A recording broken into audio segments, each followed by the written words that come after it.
Good afternoon, ladies, gentlemen, and non-binary peoples. This is Bronson's By Any Means Necessary Fantasy Baseball Talk for Thursday, September 15th. Keep it kind of short. I'm not over baseball. I'm not over playing baseball. I'm trying to win. But I'm just, like, baseball, I've been giving you the same information twice a week all season. So, you know what's coming. You should know what to be out there looking for. Probably only about 3 more of these videos coming until baseball season is over. But real quickly, I know I said I was going to go to the movies today. It doesn't look like that's going to happen. Showtimes are not conducive to me going to see a movie and also watching the game because I don't drive. If I was driving, I could probably do both. But if I'm using public transit or my Shuzukis, my Suzuki sidewalks, then it's not going to happen, unfortunately. So, I guess I'll have to try. And all the new movies for next week are coming out tonight too, so I'm going to be even farther behind on movies. It'll be a rough time, especially since the movies, I enjoy going to the movies, but like I really looked forward to eating the popcorn. That was like the highlight of going to the movies, but I can't do that anymore because I'm having some kind of allergic reaction to it. I don't know if it's the popcorn or if it's the butter. I'm assuming it's the butter, would be my best guess, because I can eat popcorn from the store and pop it in my microwave. It's totally fine. It's whatever the butter is that they're adding to that popcorn that is not good for me. So I can't eat it anymore. I mean, I can eat it without butter, but who the hell wants popcorn without butter? I guess that's why they ask you when you get it, do you want butter on your popcorn? And I've always been like, yes, why would I not want butter on my popcorn? But now, with the recent events that have been happening with my body when I eat that popcorn and that butter, I might have to start saying no, which is a huge bummer, because the butter is the highlight, flavor-wise. And then I'll talk a little bit more on my Facebook ban. I said I was going to do a little cheat sheet, a little Cliff Notes version of all these videos for you guys here in week 2 on social media. That's not going to be able to happen on Facebook because I'm not going to be able to post until next Thursday morning at about 8:15 in the morning. So that sucks. I could probably do it on Instagram, but I'm going to have to figure out a way to either do it in a short video, summon everything up in one video, which isn't going to happen, or I'm going to have to figure out how to take some random photo and post it, because it's the only way you can post things on Instagram. You can't just post text. So anyway, so let's get to the baseball stuff so we can get this over with, so I can move on to maybe getting wide receivers or running backs in before the game today. I'd like to get wide receivers done first, I think, because there's a lot of wide receivers involved in tonight's game that I kind of want to touch on. So, the running backs in tonight's game, Eckler.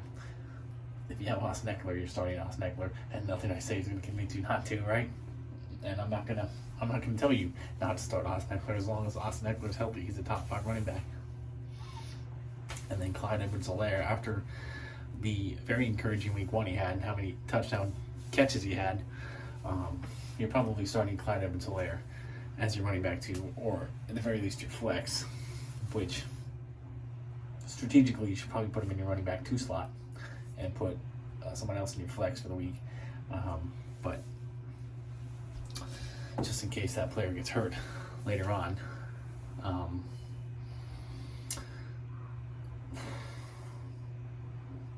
you want to have options with your flex. So, you're probably starting them both. Not much to talk on there. Isaiah Pacheco, I guess, is a guy that you could keep tabs on, but I wouldn't play him unless Clyde Edwards-Helaire gets hurt, or proves to be ineffective, which so far he has not. So Pacheco is only an injury insurance player at this point, as with any Chargers running backs not named Austin Eckler. So I touched on the Chargers and the Chiefs running backs in this game. No need to really, there's no urgency for me to do that before Sunday's games. Wide receivers, different story. I kind of want to touch on them, do a little bit of a more deep dive. So I do want to get the wide receivers out before 5 o'clock Pacific time here. So let's get to the baseball. 3 hitters to consider adding.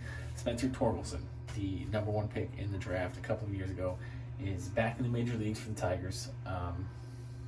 He's a much ballyhooed prospect who really struggled early on in his rookie year. Got sent down to the minor leagues, but he's back now.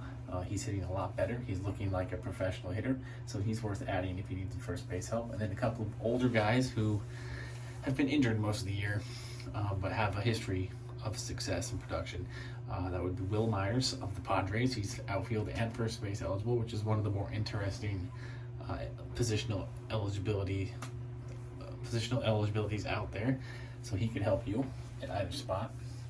And then Yoan Moncada, who has definitely not lived up to the hype that he had coming into the major leagues, and certainly isn't having the best season, but he hasn't been hurt.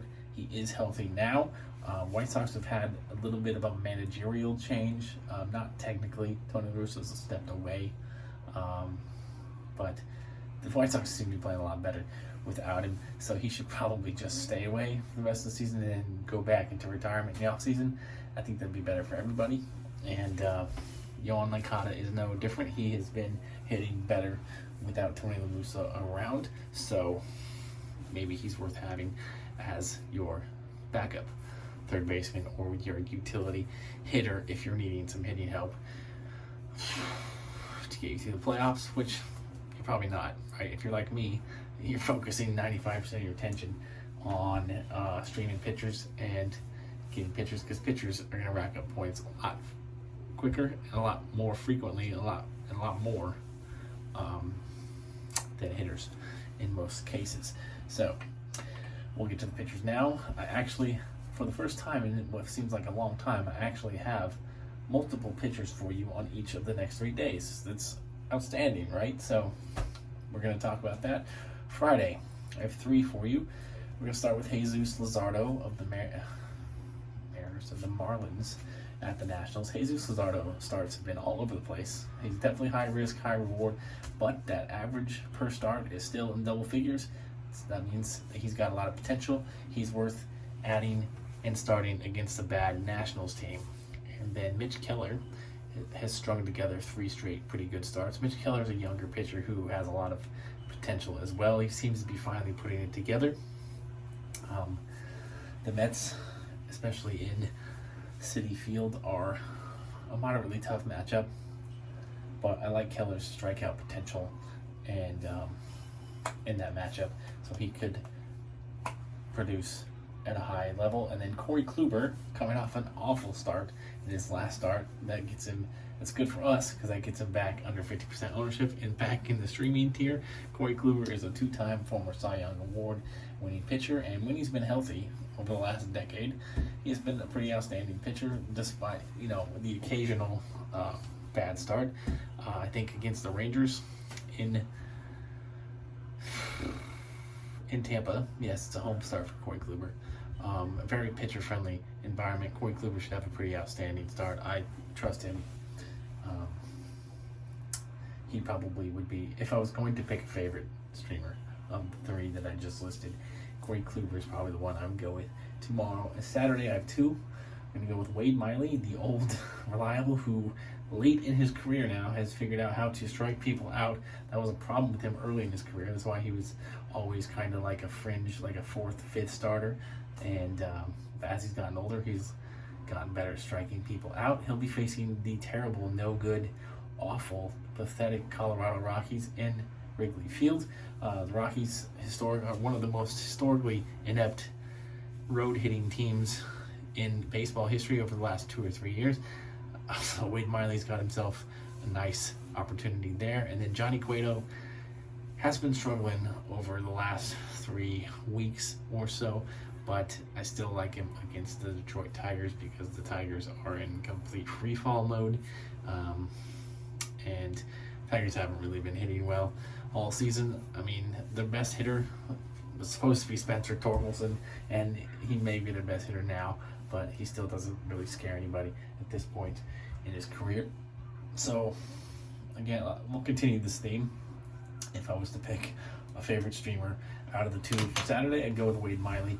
But again, if I'm mentioning them in this video, I think they're worth adding. So if you can't get Miley, pick up Cueto. And then Sunday, I have two for you. Bailey Falter makes this list again. He's on a nice little streak of, being in the streamer video, like 7 straight starts now, and he's got a really tough matchup against possibly the most toughest, maybe not the toughest, but one of the top 3 toughest lineups in baseball right now in the Atlanta Braves in Atlanta.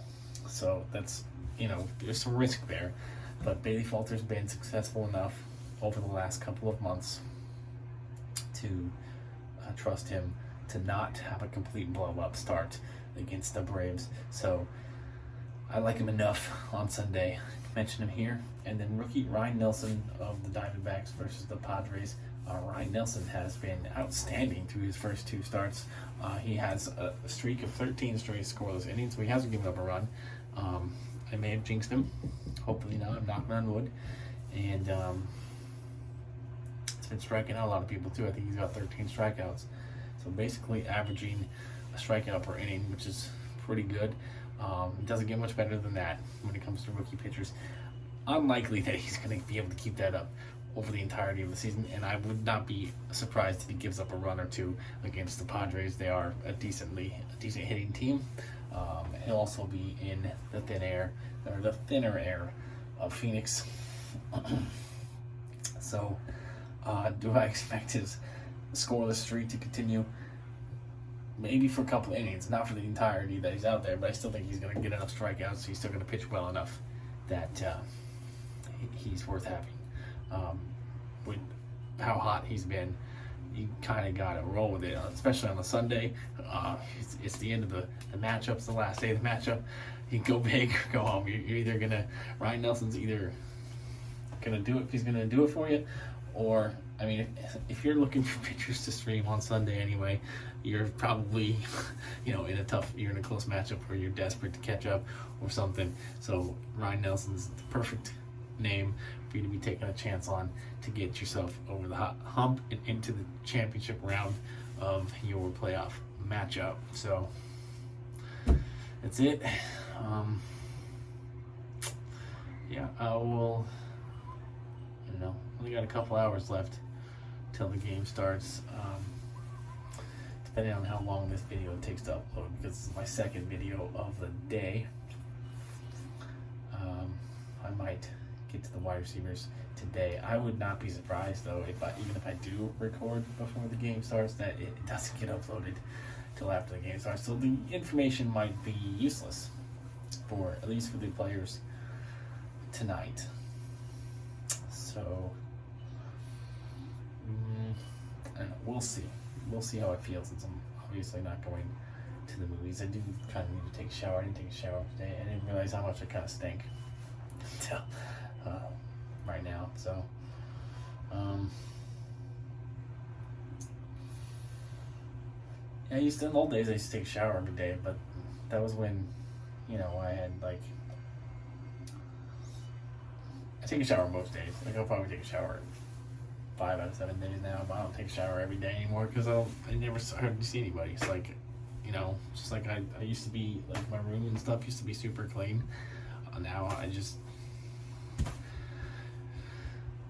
don't keep it. It's not a complete mess in there, but I don't put a whole lot of effort into cleaning it anymore because I don't have guests. Nobody comes over, and I traditionally have been working since I came up here.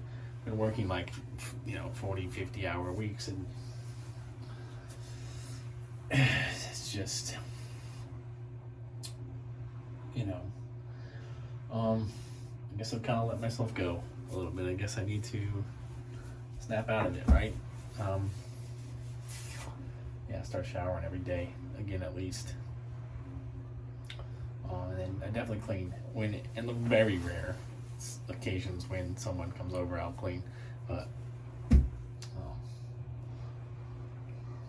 Yeah. All right. Peace, love, and nacho fries. You guys did not care about that last part. And good luck. Good luck getting into the championship in your baseball matchups. And, hopefully I get there too. I only got 3 teams this year. I just was not prepared for the baseball season this year. So I got 3 teams. All 3 of them are in the playoffs, though. All 3 of them currently have the lead in their first round matchup. So I'm doing something right. Yeah. All right. Bye. Enjoy tonight's game.